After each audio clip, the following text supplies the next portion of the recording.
Um,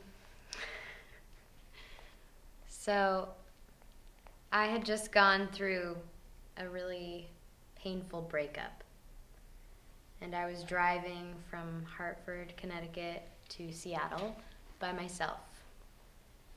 And it was really hard because I was in the car alone for 12 hours at a time, driving across the country with just land surrounding me and my thoughts. And it was really isolating. And about 5 days into it, I was in the Dakotas, and I stopped at the Badlands. And Badlands sort of looked like the moon.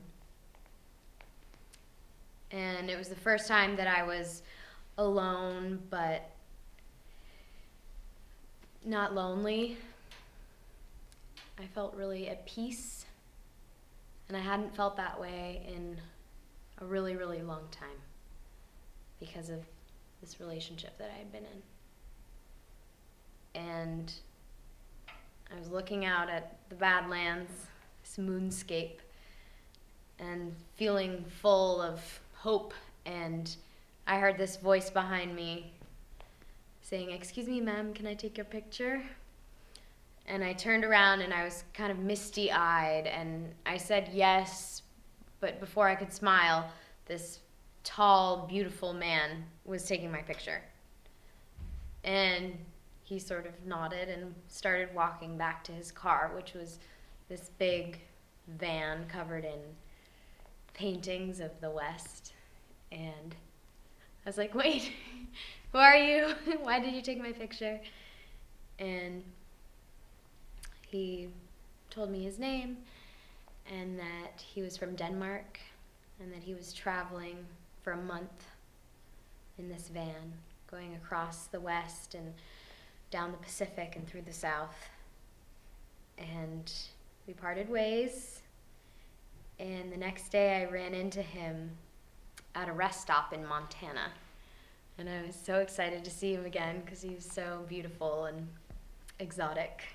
And he asked me if I knew of any farm-to-table restaurants in Seattle.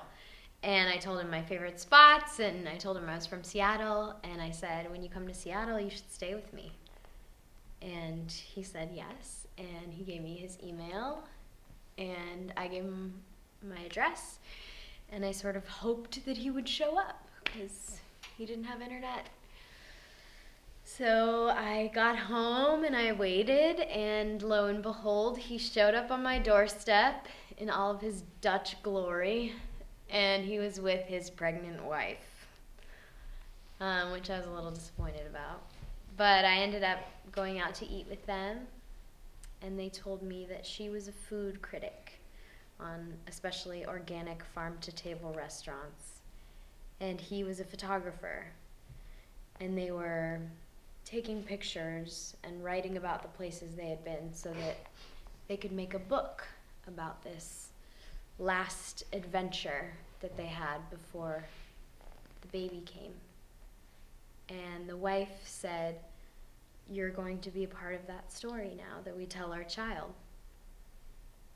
And they went on their way, and 6 months later, they sent me the book with my misty-eyed picture in it from the Badlands, and they sent me a picture of their little baby girl.